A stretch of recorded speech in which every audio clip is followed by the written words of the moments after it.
বইমেলাকে প্রান্তিক পর্যায়ে নিতে সহযোগিতা করবে সরকার। ৯ ব্যক্তি ও ১ প্রতিষ্ঠান পেলেন ২১ পদক। ১০,০০০ টাকা পর্যন্ত কৃষি ঋণ সুদসহ মওকুফ। পুলিশ কনস্টেবল পদে নিয়োগ শিগগিরই স্বরাষ্ট্রমন্ত্রী। বন্ধ কারখানা চালুর আশ্বাস নতুন গভর্নরের। রাজনৈতিক বিবেচনায় নিয়োগের অভিযোগ জামায়াতের। হাজারীবাগে প্রেমের সম্পর্কের জেরে খুন নবম শ্রেণীর ছাত্রী, দাবি পুলিশের। হত্যাকারী আটক।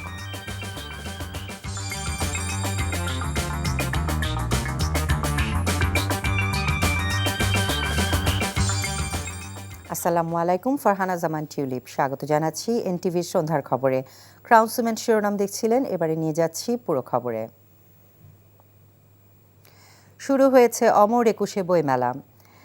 একে আন্তর্জাতিক বইমেলা করা যায় কিনা এমন প্রত্যাশার কথা জানিয়ে প্রধানমন্ত্রী তারেক রহমান অন্ধকার ও পশ্চাৎপদতা থেকে মুক্ত হয়ে দল মত নির্বিশেষে মানবিক দেশ গড়ে তুলতে সবার সহযোগিতা চান। তিনি বলেন, সরকার দেশকে জ্ঞানের আলোয় আলোকিত করতে চায়। বইমেলাকে সব জেলা উপজেলায় ছড়িয়ে দেওয়ারও আহ্বান জানান প্রধানমন্ত্রী। হাসান মাহমুদের রিপোর্ট। মায়ের ভাষার প্রতি গভীর ভালোবাসার স্মারক আর ভাষা শহীদদের স্মৃতি অম্লান করে লেখক, পাঠক, প্রকাশকদের মিলন মেলায় আবারও প্রাণের সঞ্চার। বাংলা একাডেমি চত্বরের বইমেলা প্রাঙ্গণে মেলার উদ্বোধন করে প্রধানমন্ত্রী তারেক রহমান বললেন, বই পড়া মানুষের মস্তিষ্কের ব্যায়াম, আর এটিতে বিশ্বে ৯৭তম স্থানে রয়েছে বাংলাদেশ। জ্ঞান ও মেধাভিত্তিক রাষ্ট্র গড়ে তোলায় গুরুত্বারোপ করেন প্রধানমন্ত্রী। বর্তমান গ্লোবাল ভিলেজে এই সময় মাতৃভাষা ছাড়াও আরও একাধিক ভাষার সঙ্গে পরিচিত হওয়া অত্যন্ত জরুরি। বর্তমানে প্রতিযোগিতামূলক বিশ্বে সমৃদ্ধি এবং সম্মানের সঙ্গে টিকে থাকতে হলে জ্ঞান এবং মেধাভিত্তিক রাষ্ট্র ও সমাজ প্রতিষ্ঠার মনে হয় বিকল্প নেই আমাদের সামনে। অমর একুশে বইমেলা কেবল বই বেচাকেনার মেলা নয়, বরং এই মেলা হয়ে উঠুক শিক্ষা এবং সংস্কৃতি বিকাশের সূতিকাগার। আগামী বছরগুলোতে অমর একুশে বইমেলা অমর একুশে আন্তর্জাতিক বইমেলা হিসেবে আয়োজন করার সুযোগ রয়েছে কিনা সেটি আমি আপনাদের সকলকে ভেবে দেখার অনুরোধ জানাবো। রাজনৈতিক নানা কারণে এবার দেরিতে মেলা হচ্ছে উল্লেখ করে তারেক রহমান বলেন, বইমেলাকে আন্তর্জাতিক করার বিষয়টি ভেবে দেখা হবে এবং মেলাকে ছড়িয়ে দিতে হবে সারা দেশে। বইমেলা শুধু একটি নির্দিষ্ট মাসে বাংলা একাডেমি প্রাঙ্গণ ও সোহরাওয়ার্দী উদ্যানে সীমাবদ্ধ না রেখে বরং সারা বছর দেশের সব বিভাগ, জেলা ও উপজেলায় আয়োজিত করা যেতে পারে। এই দেশকে সকল প্রকার অন্ধকার ও পশ্চাৎপদতা থেকে মুক্ত করে দল, মত, ধর্ম, বর্ণ নির্বিশেষে সকলের জন্য একটি নিরাপদ, মানবিক, গণতান্ত্রিক বাংলাদেশ গড়ে তুলতে আমি আপনাদের সকলের আন্তরিক সহযোগিতা কামনা করছি। বাংলা ভাষাকে জাতিসংঘের অফিসিয়াল ভাষা হিসেবে স্বীকৃত আদায়ের জন্য আমাদের মনে হয় কাজ শুরু করা প্রয়োজন। ৯ জন বিশিষ্ট ব্যক্তির হাতে ২০২৫ সালের বাংলা একাডেমি সাহিত্য পুরস্কার তুলে দেন প্রধানমন্ত্রী তারেক রহমান। বইমেলার আনুষ্ঠানিক উদ্বোধন শেষে স্ত্রী কন্যাকে সাথে নিয়ে মেলার বিভিন্ন স্টল ঘুরে দেখেন প্রধানমন্ত্রী। Hasan Mahmud, NTV news, Dhaka. প্রথম দিনের একুশে বইমেলার বিকেল থেকে অনেকেই এসেছেন মেলায়। কিছু স্টলে এখনও চলছে সাজসজ্জার কাজ। মেলার খবর জানতে আমরা সরাসরি চলে যাচ্ছি সহকর্মী HM মেহেদী হাসানের কাছে। মেহেদী, মেলায় লোক সমাগম কেমন দেখছেন?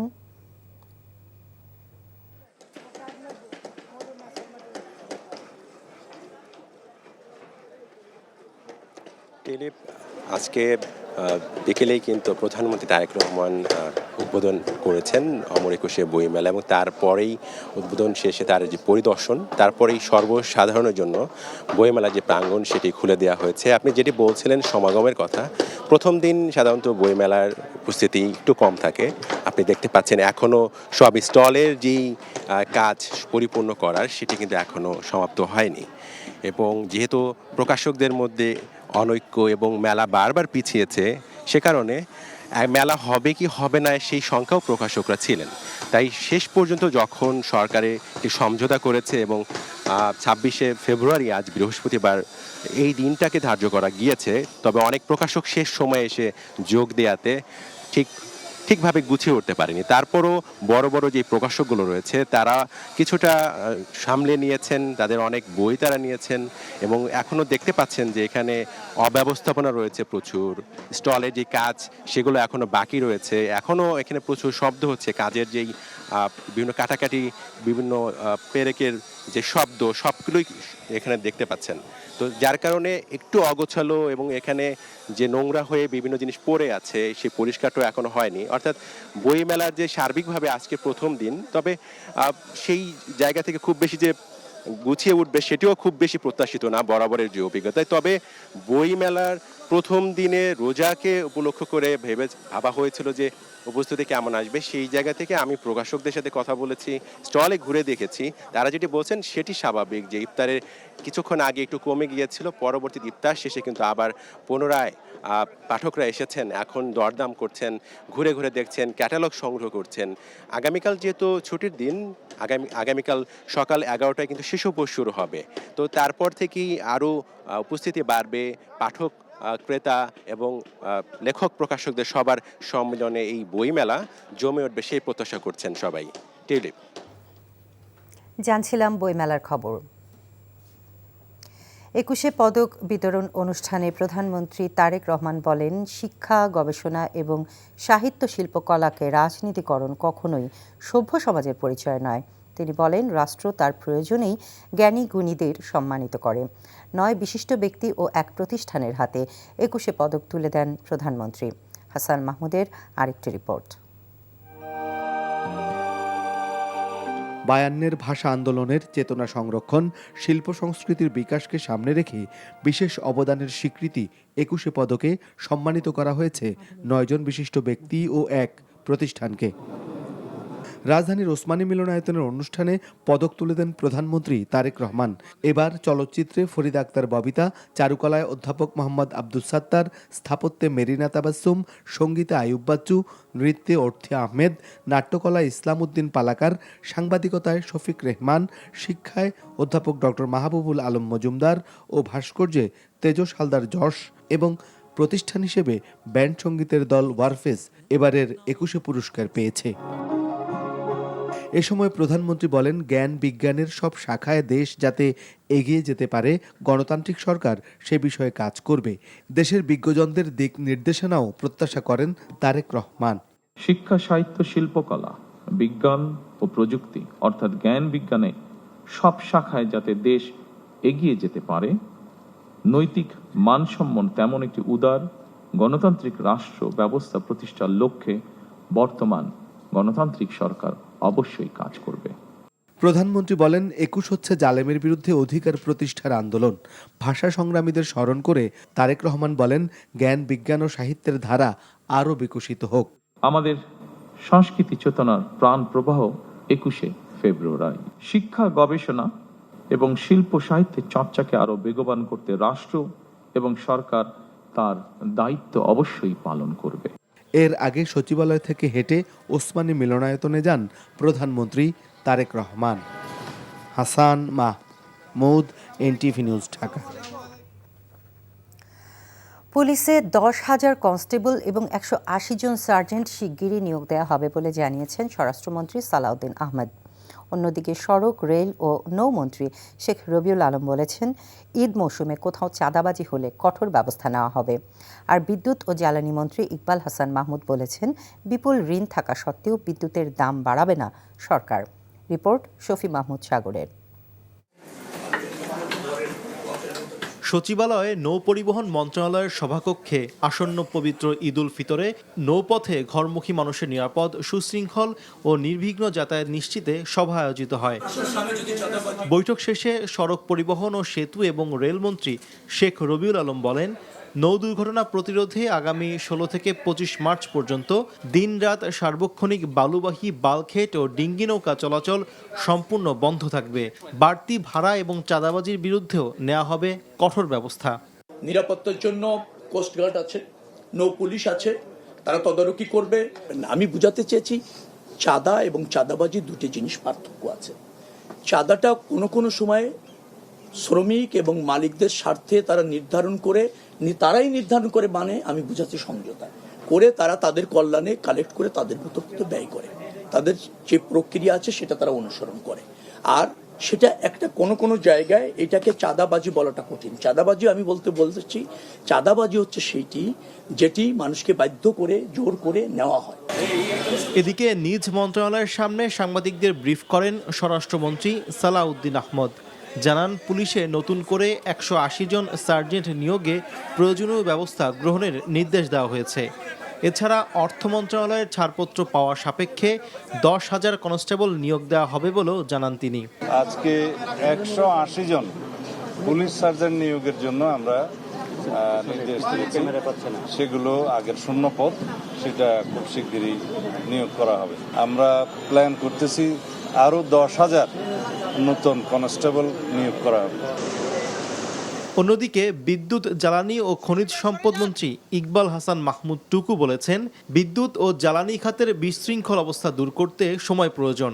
তবে বিদ্যুতের দাম না বাড়িয়ে জনগণকে লাভবান করার চেষ্টা করবেন বলে জানান মন্ত্রী।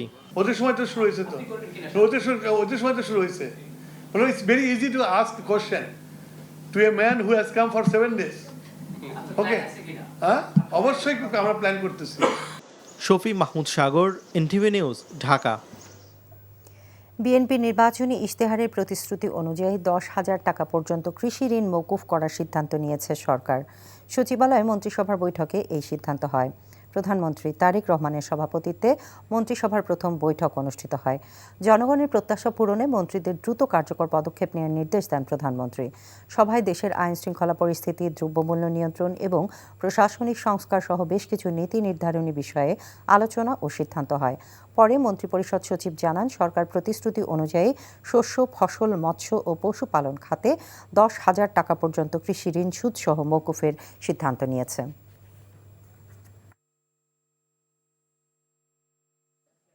মন্ত্রিপরিষদের প্রথম সভা শস্য, ফসল, মৎস্য ও পশুপালন খাতে 10,000 টাকা পর্যন্ত কৃষি ঋণ সুদ সহ মওকুফের সিদ্ধান্ত গ্রহণ করেছে।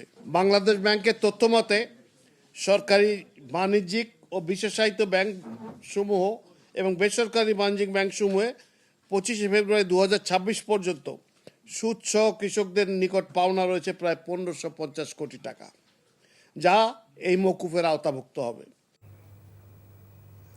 অর্থনীতি স্থিতিশীলতা বজায় রেখে কর্মসংস্থান বাড়ানোর লক্ষ্যে কাজ করতে বাংলাদেশ ব্যাংকের কর্মকর্তাদের নির্দেশ দিয়েছেন নবনিযুক্ত গভর্নর মোস্তাকুর রহমান। কেন্দ্রীয় ব্যাংকের গভর্নর হিসেবে যোগদানের পর কর্মকর্তাদের সঙ্গে প্রথম বৈঠকে তিনি এমন নির্দেশনা দেন বলে জানান মুখপাত্র আরিফ হোসেন। এদিকে গভর্নর পদে রাজনৈতিক বিবেচনায় নিয়োগ নিয়ে উদ্বেগ প্রকাশ করেছে জামায়াত ইসলামী। জানাচ্ছেন আরাফাত ইসলাম। বাংলাদেশ ব্যাংকের 14তম গভর্নর হিসেবে নিয়োগের পর আনুষ্ঠানিকভাবে দায়িত্ব গ্রহণ করতে বৃহস্পতিবার সকাল 10:40 বাংলাদেশ ব্যাংকের প্রধান কার্যালয়ে আসেন নবনিযুক্ত গভর্নর মোস্তাকুর রহমান। এ সময় নতুন গভর্নরকে স্বাগত জানান ডেপুটি গভর্নর সহ ঊর্ধ্বতন কর্মকর্তারা। এর আগে বুধবার মোস্তাকুর রহমানকে বাংলাদেশ ব্যাংকের গভর্নর হিসেবে 4 বছরের চুক্তিতে নিয়োগ দিয়ে প্রজ্ঞাপন জারি করে সরকার। নতুন গভর্নর মোস্তাকুর রহমান হেরা সোয়েটার্স লিমিটেড নামের একটি পোশাক কারখানার ব্যবস্থাপনা পরিচালক হিসেবে দায়িত্বরত ছিলেন। তবে কর্পোরেট অর্থায়ন, শিল্প ব্যবস্থাপনা এবং প্রাতিষ্ঠানিক সুশাসন বিষয়ে তার বিশেষ দক্ষতা রয়েছে বলে জানা গেছে। এছাড়াও বিজিএমইএ, ডিসিসিআই, রিহ্যাব সহ বিভিন্ন ব্যবসায়ী সংগঠনের সঙ্গেও যুক্ত ছিলেন তিনি। যোগদানের প্রথম দিন কর্মকর্তাদের সঙ্গে বৈঠক করেন গভর্নর। বৈঠকে নিজের কর্মপরিকল্পনা তুলে ধরে ডেপুটি গভর্নর সহ ঊর্ধ্বতন কর্মকর্তাদের উদ্দেশ্যে দিক নির্দেশনামূলক বক্তব্য রাখেন বলে জানান কেন্দ্রীয় ব্যাংকের মুখপাত্র আরিফ হোসেন। বর্তমান গভর্নর মহোদয় এবং নির্বাচিত সরকারের মূল উদ্দেশ্য হবে এই ইকোনমিটাকে স্টেবল রেখে এমপ্লয়মেন্ট কিভাবে জেনারেশন করা যায়। বিনিয়োগ বৃদ্ধির ক্ষেত্রে একটা বড় বাধা হচ্ছে হাই ইন্টারেস্ট রেট। এটা কিভাবে অ্যাড্রেস করা যায় সেটাও বাংলাদেশ ব্যাংক বিষয়টি তলিয়ে দেখবে। অবশ্যই প্রাইস স্টেবিলিটি এবং ইনফ্লেশন কন্ট্রোলের কথা বললাম, এটা তো প্রাইম একটা অবজেক্টিভ, এটাও বাংলাদেশ ব্যাংক দেখবে কিভাবে কন্ট্রোল করা যায়। সর্বোপরি কেন্দ্রীয় ব্যাংকে গুড গভর্নেন্সটা নিশ্চিত করার চেষ্টা করা হবে। এদিকে বাংলাদেশ ব্যাংকের গভর্নর পদে রাজনৈতিক বিবেচনায় নিয়োগ নিয়ে উদ্বেগ প্রকাশ করেছে জামায়াতে ইসলামের সেক্রেটারি জেনারেল মিয়া গোলাম পরোয়ার। আরাফাত ইসলাম, এনটিভি নিউজ, ঢাকা।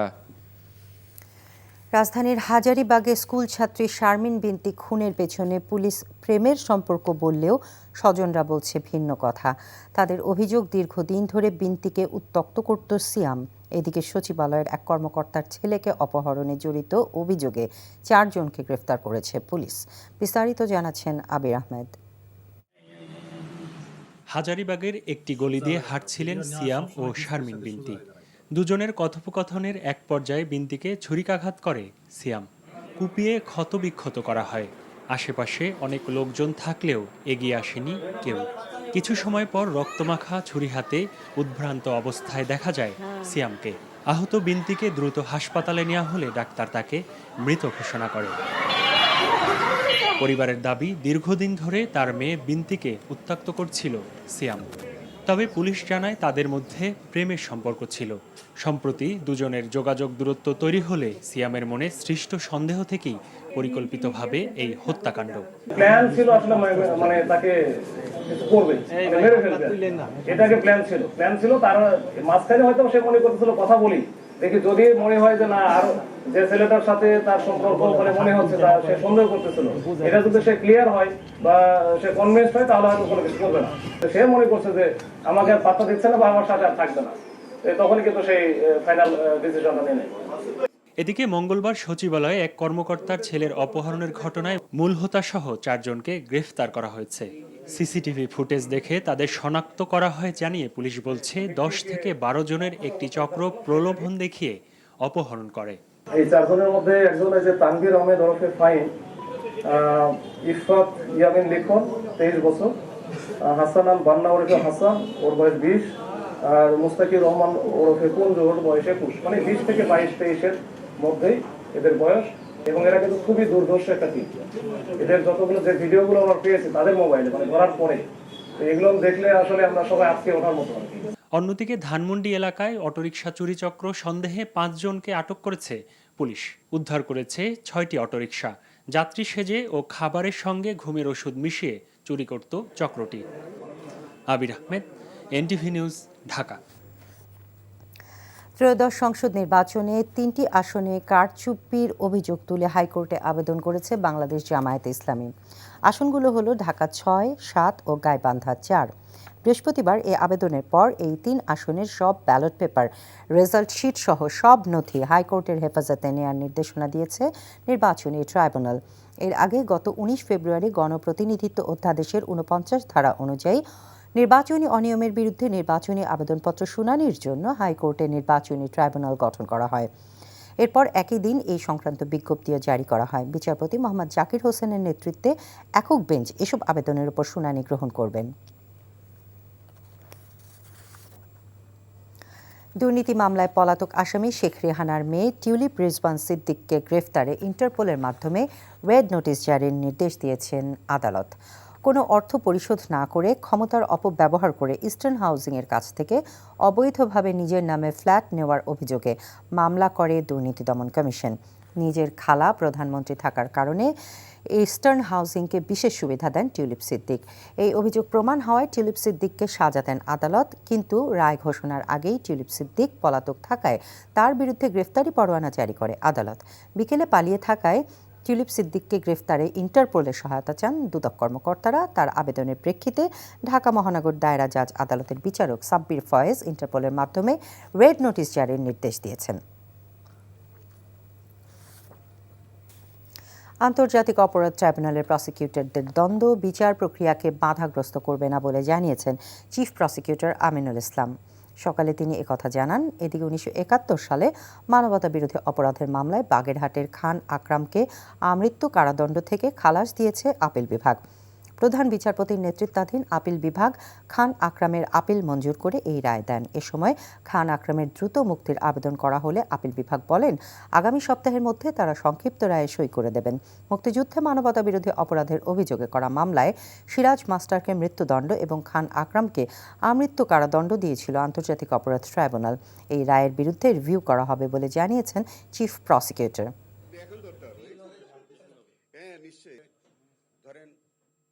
71 সালের মানবতা বিরোধী অপরাধের সবটাই সিস্টেমেটিক এবং ওয়াইড স্প্রেড অ্যাটাক বা ক্রাইম ছিল। কেন ছিল? তখন 71 সালে রাজাকার বাহিনী একটা গঠন করা হয়। সেই রাজাকার বাহিনীর একটা অ্যাসাইনমেন্ট ছিল to act all over the country. আসামিকে মামলা থেকে খালাস দিয়েছেন, তাদের আপিলটা অ্যালাউ করেছে। আমরা একই সাথে বলি যে এটা জাজমেন্ট, পূর্ণাঙ্গ জাজমেন্ট পাওয়ার পরে আমরা একটু দেখে তারপরে আমাদের আইসিটি ট্রাইব্যুনালের পক্ষ থেকে যদি আমাদের কোনো কিছু করণীয় থাকে তখন সেইভাবে আমরা আইনগত পদক্ষেপ নেব। ইফতারে অন্যতম প্রধান অনুষঙ্গ মুড়ি। সেই মুড়ির উৎপাদন প্রক্রিয়া যাচাই বাছাইয়ে মাঠে নেমেছে বিএসটিআই। দুপুরে কামরাঙ্গীরচর এলাকায় মুড়ি কারখানায় অস্বাস্থ্যকর পরিবেশে মুড়ি উৎপাদন করায় জরিমানা করা হয় 30,000 টাকা। এছাড়া অনুমোদন না নিয়ে কারখানা পরিচালনার দায়ে মালিককে জরিমানা গুনতে হয় 1.5 লাখ টাকা। ইফতেখার রেজার রিপোর্ট। মুড়ির গুণগত মান পরীক্ষা নিরীক্ষা ও মুড়ি উৎপাদন কারখানাগুলোর কাগজপত্র ও অনুমোদন যাচাই বাছাইয়ে মাঠে নেমেছে রাষ্ট্রীয় প্রতিষ্ঠান বিএসটিআই। রাজধানীর উপকণ্ঠে কামরাঙ্গীরচর বড়গ্রাম এলাকার কারখানাগুলো ঘুরে ঘুরে দেখছেন তারা। দেখছেন স্বাস্থ্যকর পরিবেশে উৎপাদন হচ্ছে কিনা মুড়ি। মুড়ি উৎপাদন কারখানা এসএ এন্টারপ্রাইজকে কাগজপত্র ঠিক না থাকায় এবং অস্বাস্থ্যকর পরিবেশে মুড়ি উৎপাদন করায় 1.5 লাখ টাকা জরিমানা করা হয়েছে। নেওয়া হয়েছে মুড়ি ও চালের স্যাম্পল, পরীক্ষা করে দেখা হবে স্বাস্থ্যকর কিনা। এটি লাইসেন্স ব্যতীত তারা মুড়ি উৎপাদন করছে এবং বাজারজাত করছে, এবং আমরা সার্বিক পরিদর্শনে কারখানাটিতে দেখলাম তারা স্বাস্থ্যকর যে প্রক্রিয়াটি অনুসরণ করা প্রয়োজন তারা সেই ধরনের কিছুই অনুসরণ করছে না, এবং আমরা তাদের লাইসেন্সের কোনো কপি তারা আমাদেরকে দেখাতে পারিনি। 1,50,000 টাকা অর্থদণ্ডে দণ্ডিত করেছি। একই এলাকার অপর এক মুড়ি তৈরির কারখানা বিক্রমপুর ফুড প্রোডাক্টসে অভিযান চালিয়ে বিএসটিআই কর্তৃপক্ষ দেখতে পায় কাগজপত্র ঠিক থাকলেও অস্বাস্থ্যকর পরিবেশে মুড়ি উৎপাদন করছে কারখানাটি। করা হয় 30,000 টাকা জরিমানা। মুড়ি জব্দ করে নিয়ে যাচ্ছে কিছু স্যাম্পল, এটা বিএসটিআই আমাদের যে ল্যাব আছে ল্যাবে এটা পরীক্ষা হবে। যদি ল্যাবে আমরা দেখি যে আপনি এই কেমিক্যালটি মিশ্রণ করেছেন, সেক্ষেত্রে আপনি যে লাইসেন্সটি আমাদের দেখিয়েছেন সেই লাইসেন্সটি বাতিল হবে। আগামীতেও এমন অভিযান পরিচালনা করা হবে বলে জানান বিএসটিআই প্রতিনিধি দলটি। Iftekhar Reza, NTV news, Dhaka. সংস্কার পরিষদ গঠন না করায় জাতীয় নির্বাচনের কোনো মূল্য নেই বলে মন্তব্য করেছেন জাতীয় নাগরিক পার্টির আহ্বায়ক ও বিরোধী দলীয় চিফ হুইপ নাহিদ ইসলাম। বৃহস্পতিবার রাজধানীর কৃষিবিদ ইনস্টিটিউটে জাতীয় ছাত্র শক্তির প্রতিষ্ঠা বার্ষিকীতে অংশ নিয়ে তিনি একথা বলেন। এ সময় নাহিদ ইসলাম আরও বলেন, জনগণ গণভোটে হ্যাঁ দিয়েছে সংস্কারের জন্য, শুধু জাতীয় সংসদের জন্য এই ভোট হয়নি। তিনি আরও বলেন, আন্তর্জাতিক অপরাধ ট্রাইব্যুনালে কোনো অন্যায্য হস্তক্ষেপ মেনে নেওয়া হবে না। যারা ট্রাইব্যুনালে সাক্ষ্য দিচ্ছেন তাদের নিরাপত্তা নিশ্চিতের আহ্বান জানিয়েছেন তিনি। এ সময় সদস্য সচিব আক্তার হোসেন বলেন, প্রধানমন্ত্রী নিজে সাধারণ জীবনযাপন করবেন আর গুরুত্বপূর্ণ জায়গাগুলোতে এমন ব্যক্তিকে নিয়োগ দেবেন যারা দেশকে খাদের কিনারায় নিয়ে যাবেন। এটা জনগণের কাছে গ্রহণযোগ্য হবে না। নির্বাচনের আগে একরকম কথা বলেছেন, নির্বাচনের পরে একরকম কথা বলেছে। আমরা নির্বাচনের আগেই জনগণকে এই বিষয়ে সতর্ক করেছি। আমরা জানি জনগণ তাদের বিপক্ষেই ভোট দিয়েছিল। নানান ইঞ্জিনিয়ারিং করে তারা ফলাফলটাকে নিজেদের পক্ষে নিতে সক্ষম হয়েছে। সংসদে পরিকল্পিতভাবে 2/3 সংসদ সদস্য পদ তাদের নিজেদের আওতায় রেখেছে, যাতে তারা নিজেদের মতো আইন এবং বিচার তৈরি করতে পারে। নিজে চলবেন সিম্পল লাইফ লিড করে, আর বাংলাদেশের প্রতিষ্ঠানগুলো এমন ব্যক্তিদের কাছে করায়ত্ত হয়ে যাবে যারা বাংলাদেশকে লুটপাট করবে, বাংলাদেশকে খাদের কিনারায় নিয়ে গিয়ে দাঁড় করাবে। এমন ধরনের একটা পরিবেশ বাংলাদেশে তৈরি হবে, সেটা আমরা কোনোভাবেই প্রত্যাশা করি না।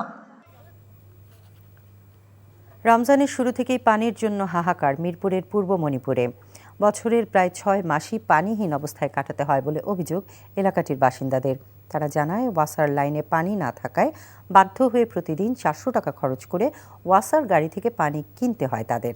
পানির অভাবে মৃত মানুষের শেষ গোসল পর্যন্ত করানো সম্ভব হয়নি নিজ বাড়িতে। এ নিয়ে স্থানীয়দের মাঝে ক্ষোভ বিরাজ করলেও ওয়াসা কেবল আশ্বাসই দিয়ে যাচ্ছে। নাহিদ প্রিন্সের রিপোর্ট। রমজানের পবিত্রতা যখন ঘরে ঘরে প্রশান্তি বয়ে আনার কথা, মিরপুরের পূর্ব মণিপুরের প্রায় 50টি পরিবারের জন্য তা নিয়ে এসেছে চরম ভোগান্তি। সেহরি থেকে ইফতার চাতক পাখির মতো পানির কলের দিকে চেয়ে থাকাটাই এখন এই এলাকার মানুষের নিত্যদিনের চিত্র। দীর্ঘ প্রতীক্ষায় বালতিতে জমে মাত্র কয়েক ফোঁটা পানি। যে 2-1 মাস ভালো থাকে, যখন ওয়াসার লোক আসে তখন থাকে, যে ওয়াসার লোক চলে যায় আর পানি থাকে না। আর গরমের সময় তো অধিকাংশ পানি থাকেই না। আমরা চলতাছি, মানুষের বাড়িতে টান্না চলি। রমজানের রোজার দিন পানি তো টানাটানি হয়ে আনন্দ লাগে। ওয়াসার পাইপলাইন এখন কেবল নামেই সীমাবদ্ধ। বাসিন্দাদের জীবন চলছে কেনা পানির ওপর। 3200 লিটারের এক গাড়ি পানির জন্য গুনতে হচ্ছে 400 টাকা। অথচ এই টাকা দিয়েও সময় মতো পানি মেলা ভার। সংকট কতটা ভয়াবহ তা প্রমাণ মেলে গত 4 দিন আগের এক ঘটনায়। পানির অভাবে এক মৃত ব্যক্তির শেষ গোসলটুকু করানো সম্ভব হয়নি নিজ ভিটায়। আমার বাবা মারা গেছে 5 দিন হয়েছে, আমি আমার বাড়িতে গোসল করাইতে পারি না, আরেকজনের বাসা গোসল করাইতেছে পানির কারণে। ওনাদের এই অভিযোগ করার পরে ওনারা কোনো নাই পদক্ষেপ নেয় না। এই এলাকার 78 বছর বয়সের প্রবীণ বাসিন্দা মোহাম্মদ দেলোয়ার হোসেন। বয়সের ভারে যেখানে শান্তিতে ইবাদত বন্দেগি করার কথা, সেখানে পানির চিন্তায় দিশেহারা এই বৃদ্ধ। বছরে প্রায় 3 মাসই 4 মাসই ধরেন তারা দেয় না পানি। আজকে দেয়, একদিন দেয় তো 2 দিন দেয় না, 2 দিন দেয় তো 3 দিন দেয় না। ওয়াসার কর্মচারীরা বলছে সংকট হলেই কেবল গাড়ির মাধ্যমে পানি সরবরাহ করা হয়, আর কর্মকর্তারা বরাবরের মতোই দিচ্ছে গদ বাঁধা অজুহাত। এই সিজনে একটু পানি সমস্যা ক্রাইসিস থাকে, এটা স্বাভাবিক। তাদের তো 6 মাস ধরে পানি সমস্যা হয়ে গেছে। সেটা তো ভাই আমরা জানি না, এটা অফিসিয়াল ভাবে যোগাযোগ করতে পারেন। সমস্যা সমাধানের জন্য আমরা পানি রেশনিং সহ প্রয়োজনীয় কার্যক্রম গ্রহণ করতেছি। গ্রাহকরা আসতেছে, আমরা কথা বলতেছি। কিছু কিছু জায়গায় যেমন ধরেন তারা পানির চাহিদা দিছিল, 7 গাড়ি 10 গাড়ি এরকম করে ক্যান্সেলও করছে। ভোররাতের দিকেও কিছু পানি পাচ্ছে। আমি কন্টিনিউয়াসলি যেসব গ্রাহক ধরেন অভিযোগ করতেছে এবং সাইট ভিজিট করতেছি আমরা। তবে কবে আসবে সেই দ্রুত সময় তা জানা নেই কারো। আপাতত কেনা পানি আর দীর্ঘ অপেক্ষাই মিরপুরবাসীর নিয়তি। Nahid Prince, NTV news, Dhaka. July August আন্দোলনে হত্যা চেষ্টা মামলায় বহুল আলোচিত কক্সবাজারের উখিয়া টেকনাফ আসনের আওয়ামী লীগের সাবেক এমপি আব্দুর রহমান বদিকে 6 মাসের জামিন দিয়েছে হাইকোর্ট। একই সাথে কেন তাকে স্থায়ী জামিন দেওয়া হবে না এই মর্মে রুলও জারি করেছে আদালত। হাইকোর্টের একটি দ্বৈত বেঞ্চ এই আদেশ দেন। জামিনের বিষয়টি নিশ্চিত করেছেন বদির আইনজীবী ব্যারিস্টার পূর্ণিমা জাহান। তিনি বলেন, জুলাই আগস্ট আন্দোলনে বগুড়ায় মারামারির ঘটনা ঘটেছে। সেই ঘটনায় আব্দুর রহমান বদিকে আসামি করা হয়েছে। 2024 সালের 20 আগস্ট চট্টগ্রামের পাঁচলাইশ এলাকা থেকে আব্দুর রহমান বদিকে গ্রেফতার করে র্যাব। বদির বিরুদ্ধে আরও মামলা থাকায় এখনই তার মুক্তি মিলছে না বলেও জানান তার আইনজীবী। এদিকে নারায়ণগঞ্জের সাবেক মেয়র সেলিনা হায়াত আইভীকে জুলাই আগস্টের 5 মামলায় জামিন দিয়েছে হাইকোর্টের আরেকটি বেঞ্চ। আইভীর আইনজীবী অ্যাডভোকেট মোতাহার হোসেন সাজু জানান, যে 5 মামলায় জামিন দেয়া হয়েছে সেই মামলায় এজাহারে আইভীর নাম নেই। এসব মামলায় তাকে শোন অ্যারেস্ট দেখানো হয়েছে। এর আগে তিনি আরও 5 মামলায় হাইকোর্ট থেকে জামিন পান। সেই জামিনের বিরুদ্ধে রাষ্ট্রপক্ষ আপিল করেছে, তাই আপিল নিষ্পত্তি না হওয়া পর্যন্ত তিনি মুক্তি পাবেন না। মাগুরা পৌর এলাকায় বাটিকাডাঙ্গা মোড়ে স্থানীয় বিএনপি অফিসে ঈদুল ফিতরের ভিজিএফ কার্ড বিতরণকে কেন্দ্র করে 2 গ্রুপের সংঘর্ষ ও অফিস ভাঙচুরের ঘটনায় 14 জন বিএনপি নেতাকর্মীকে গ্রেফতার করেছে পুলিশ। এই ঘটনায় পৃথক 2টি মামলা করা হয়েছে। এ বিষয়ে দুপুরে সাংবাদিকদের ব্রিফিংকালে অতিরিক্ত পুলিশ সুপার মিরাজুল ইসলাম বলেন, সরকারের উচ্চ পর্যায় থেকে নির্দেশনা রয়েছে, দল মত নির্বিশেষে যারা এই ঘটনার সঙ্গে জড়িত তাদের আইনের আওতায় আনা হবে। আইন শৃঙ্খলা রক্ষাকারী বাহিনী জানিয়েছে, সুষ্ঠু তদন্তের মাধ্যমে দায়ীদের বিরুদ্ধে আইনানুগ ব্যবস্থা গ্রহণ করা হবে। বুধবার সন্ধ্যায় সরকারি চাউল বিতরণের কার্ড বণ্টনকে কেন্দ্র করে স্থানীয় বিএনপির 2 গ্রুপের সংঘর্ষে 15 জন আহত এবং স্থানীয় বিএনপি অফিস ব্যাপক ভাঙচুর করা হয়। কৃষিপণ্য রপ্তানিতে বাংলাদেশকে শীর্ষে নিয়ে যেতে কাজ করার কথা জানিয়েছেন মৎস্য ও প্রাণী সম্পদ মন্ত্রী আমিনুর রশিদ। তিনি বলেন, কৃষিপণ্য উৎপাদনে সবাইকে মনোযোগী হতে হবে। রাজধানীর খামারবাড়ি মৃত্তিকা ভবনে আয়োজিত 44তম বিসিএস ক্যাডারদের কর্মশালার সমাপনী অনুষ্ঠানে এসব কথা বলেন তিনি। এ সময় মন্ত্রী জানান, কৃষকদের স্বস্তি দিতে 10,000 টাকা ঋণ মওকুফ করা হয়েছে। শিগগিরই পণ্য বাজারজাতকরণের সুবিধার্থে কৃষক কার্ড চালু করা হবে বলেও জানিয়েছেন মৎস্য ও প্রাণী সম্পদ মন্ত্রী আমিনুর রশিদ।